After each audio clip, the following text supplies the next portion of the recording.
रविंद्र कालिया ने नया ज्ञानोदय के अपने संपादन काल में हिंदी कहानीकारों की जिस नई पीढ़ी को जन्म दिया था, जगह दी थी, वे उनमें से अधिकांश आज स्थापित कहानीकार हैं।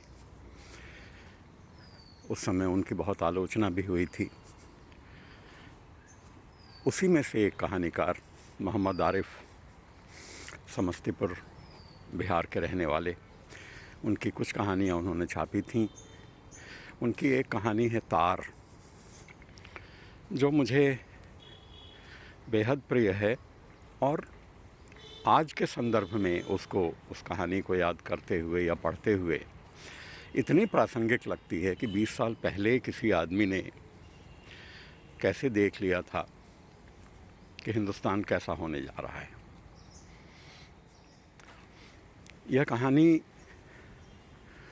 एक ऐसे मौलाना से शुरू होती है जो 1857 के गदर के समय दिल्ली के आसपास, दिल्ली मेरठ के आसपास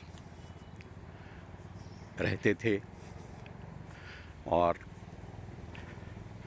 उस समय उनकी उम्र 20 साल थी। एन गदर के वक्त, जिस समय मेरठ में मंगल पांडे के नेतृत्व में हिंदुस्तानी सिपाहियों ने गोली चलाने से इनकार कर दिया, उस अफरा तफरी का फ़ायदा उठाकर मौलाना अपने अग्रज मौलाना की बेटी को लेके भाग गए। रुकैया नाम था उस महिला का, जो 20 साल से 2 साल कम थी, 18 वर्ष की। और भागे भी ये कैसे, क्योंकि इतने अफरा तफरी के माहौल में हिंदू बन के भागे। हिंदुओं के कपड़े पहने दोनों ने और ऊंट गाड़ी पर सवार होकर निकल लिए। तरह तरह के षड्यंत्र उन्हें झेलने पड़े और लोगों ने धोखा दिया, लेकिन मौलाना चालाक थे, समझबूझ वाले थे।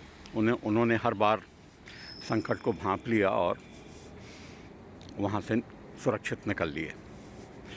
उसके बाद उन्होंने एक हिंदू पुजारी के यहाँ शरण ली, क्योंकि दोनों हिंदू वेशभूषा में थे और हिंदू बन के रह रहे थे।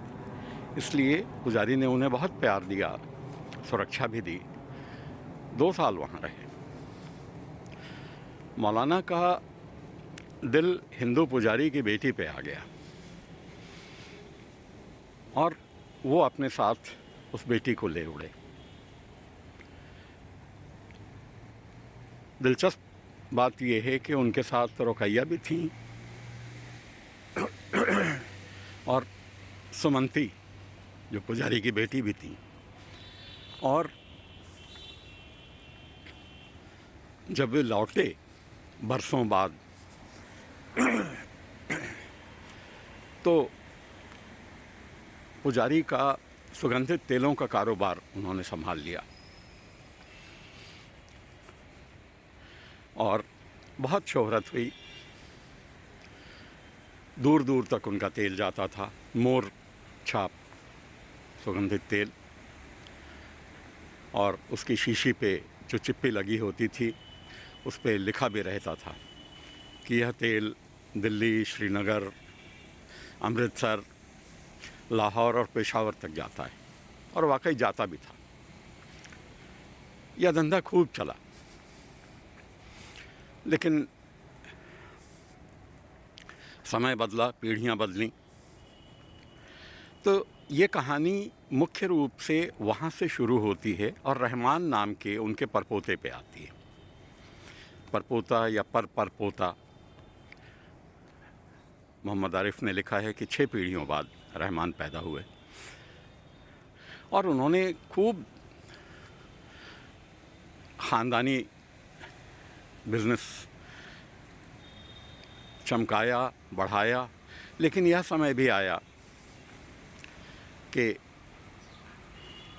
यह धंधा मंदा पड़ गया। आर्थिक सामाजिक कारणों से भी और दूसरे कई कारणों से भी तरह तरह के आरोप लगने लगे। पुलिस सीआईडी उनका पीछा करने लगी और इसकी वजह ये थी कि उनकी चिप्पी पे ये लिखा हुआ था कि ये लाहौर और पेशावर तक भी जाता है। पुलिस और इनके विरोधियों ने ये सूत्र पकड़ लिया। उनकी एक ऐतिहासिक भूल, जो आज़ादी के बाद जब तेल पाकिस्तान जाना बंद हो गया तो उन्होंने चिप्पी बदलवा देनी चाहिए थी, लेकिन किसी ने ध्यान नहीं दिया और वो चिप्पी वैसे ही चलती रही। एक बहाना ये, और उसकी इंतहा तब हुई जब कश्मीर से अक्सर तेल लेने व्यापारी आते थे, अपने शॉल और गर्म कपड़े लेके आते थे, यहाँ से तेल लेते थे, लेके जाते थे। लेकिन एक बार जब कश्मीरी व्यापारी आए थे तो पुलिस ने छापा मारा, बहुत मारा पीटा रहमान को। छापा मारने के बाद कश्मीरियों का क्या हुआ नहीं पता, उन्हें पकड़ के ले गए। 1 महीना रहमान भी जेल में रहे। आरोप ये था कि यहाँ से सुगंधित तेल कश्मीरी लेके जाते हैं दुश्मनों को के पास से, उसमें जहरीला लिक्विड भर के लाते हैं। कोई सबूत नहीं मिला, लेकिन आरोप तो था और रहमान सज़ा याफ्ता हो गए। 1 महीने जेल रह के आए, बहुत लुटे पिटे, बहुत घायल अवस्था में लौटे। तो उन्होंने ये तय किया कि ऐसे भी व्यापार मंदा है सुगंधित तेलों का, तो अब मैं ये व्यापार छोड़ देता हूँ, तेल का व्यापार नहीं करूँगा, अब मैं कुछ और करूँगा। किसी ने उन्हें सलाह दी कि आप ऐसा करो कि लॉटरी का व्यापार शुरू कर दो, लॉटरी की टिकट बेचना शुरू कर दो। बड़ी नानुकुर के बाद रहमान इस बात के लिए तैयार हुए और